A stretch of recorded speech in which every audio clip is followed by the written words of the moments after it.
જય હિન્દ દર્શક મિત્રો, હું જમીલ પઠાણ. આપ જોઈ રહ્યા છો તીર સમાચાર. વાત કરીશું પોલીસના એક અનોખા અભિગમની. જી હા, અનોખો એટલા માટે કહી શકાય કારણ કે અગાઉ ક્યારેય પોલીસની આ પ્રકારની પ્રવૃત્તિ જોવા નથી મળી.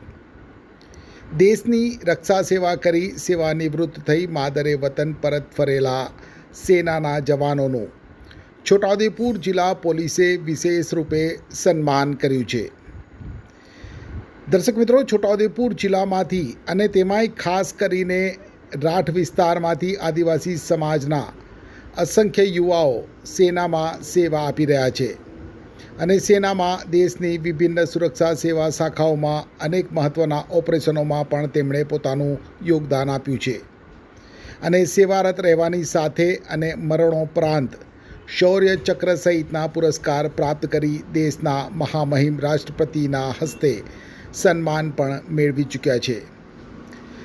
ત્યારે પંથકના પ્રત્યેક વ્યક્તિમાં દેશદાજની ભાવના પ્રબળ બને, પંથકના યુવાઓ સેનામાં જોડાવા પ્રેરિત થાય, સાથે સરહદો સહિત દેશના વિભિન્ન પ્રદેશોમાં સેવા બજાવી સેવાનિવૃત્ત થયેલ જવાનોનું આત્મસન્માન વધે તેવા શુભ આશયથી છોટાઉદેપુર જિલ્લા પોલીસ વડાએ એક અનોખો અભિગમ અપનાવ્યો છે.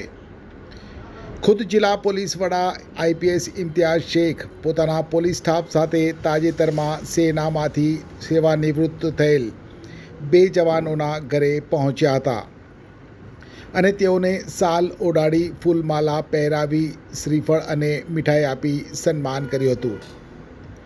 સન્માનિત કરાયેલ બંને જવાનોની વાત કરીએ તો એક છોટાઉદેપુર તાલુકાના અંબાલા ગામના રાઠવા માલસિંહભાઈ થાવરભાઈ કે જેમણે ભારતીય સેનામાં 270 બોમ્બે રેજિમેન્ટમાં 20 વર્ષ સેવા આપી છે અને શ્રીનગર, લેહ લદ્દાખ, આસામ, અરુણાચલ પ્રદેશ, અમૃતસર, ચંદીગઢ ખાતે તથા સ્પેશિયલ ટાસ્ક ફોર્સમાં પણ ફરજ બજાવી છે.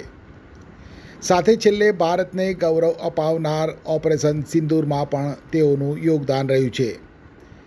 અને બીજા છોટાઉદેપુર તાલુકાના વચલીબીદ ગામના રાઠવા દિનેશભાઈ ગોવિંદભાઈ કે જેઓ 16મી બિહાર રેજિમેન્ટમાંથી સેવાનિવૃત્ત થયા છે, તેઓ પણ operation Rakshak, operation Meghdoot, operation falcon rhino, 2020માં થયેલ ઓપરેશન સ્નો લેપર્ડ ગલવાન ઘાટી જેવા મહત્ત્વપૂર્ણ ઓપરેશનોમાં તેઓનું યોગદાન રહ્યું છે. ત્યારે પોતાના ઘર આંગણે જિલ્લા પોલીસ વડા ઇમ્તિયાઝ શેખની સાથે લોકલ ક્રાઇમ બ્રાન્ચના police inspector MF Damor, Rangpur police મથકના police inspector KD Kevadia, Joj police મથકના ઇન્ચાર્જ PI SB વસાવા સાથે પોલીસ સ્ટાફને જોઈને સેવાનિવૃત્ત જવાનો અને તેમનો પરિવાર પણ આશ્ચર્યમાં મુકાયું હતું. જિલ્લા પોલીસ વડાએ સન્માન કર્યા બાદ બંને જવાનો સાથે બેસીને તેમના સેવા કાળ વિશે ઊંડાણપૂર્વક જાણકારી મેળવી ચર્ચા કરી હતી અને પરિવાર આખાનો ખૂબ જ સુમેળભર્યા વર્તન સાથે પરિચય કર્યો અને કરાવ્યો હતો. આ અનોખી પહેલ માત્ર સન્માન પૂરતી ન હતી, આ હતી એક પ્રેરણા, એક સંદેશ કે જે દેશની રક્ષા કરતી સેના અને જનતાની સુરક્ષા, કાયદો અને વ્યવસ્થા જાળવતી પોલીસ વચ્ચેનો સેતુ વધુ મજબૂત થવો જોઈએ. આદરની આ પળોમાં સેના જવાનો અને તેમના પરિવારજનો પણ ખૂબ આનંદિત થયા હતા અને હાથ સે હાથ મિલાવી ભવિષ્યમાં જ્યારે પણ પોલીસને તેમની મદદની જરૂર પડીએ તેઓ તત્પર છે તેવો કોલ આપ્યો. આજે બનેલ સન્માનનો આ સેતુ આવતીકાલની સુરક્ષા માટે દિશા સૂચક બનશે. ધન્યવાદ. છોટાઉદેપુર પોલીસના જે વડા છે SP સાહેબ, એ આજે શુભેચ્છા મુલાકાત માટે આવ્યા હતા અને એમની જોડે અમારી વાત થઈ કે અમારું ક્યારે જોઈનિંગ કરી, જોઈનિંગ પછી કઈ કઈ જગ્યા પર તમે પોસ્ટિંગ કાપ્યું અને કયા કયા ઓપરેશનમાં ભાગ લીધો, એના વિશે અમને પૂછવામાં આવ્યું અને એની માહિતી અમે આપી છે. એમાં અમે ગલવાન ઘાટીની લડાઈ, operation Meghdoot, operation snow leopard, અલગ અલગ રાજ્યમાં અમે સર્વિસ કરી અને એ અમે બતાવ્યું છે. મારું નામ રાઠવા દિનેશભાઈ ગોવિંદભાઈ, ગામ ગુંદિયામુડા, તાલુકો જિલ્લો છોટાઉદેપુર. જય હિન્દ, જય ભારત.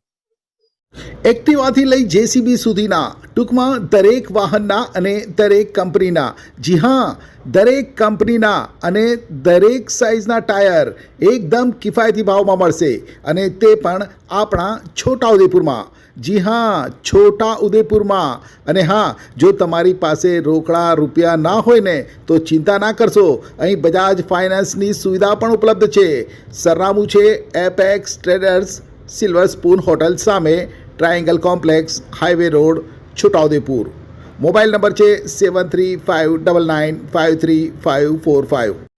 છોટાઉદેપુર સહિત રાજ્ય, દેશ અને દુનિયાના સમાચાર જોવા માટે સબસ્ક્રાઇબ કરો તીર સમાચાર અને બેલ આઇકોન જરૂર દબાવો.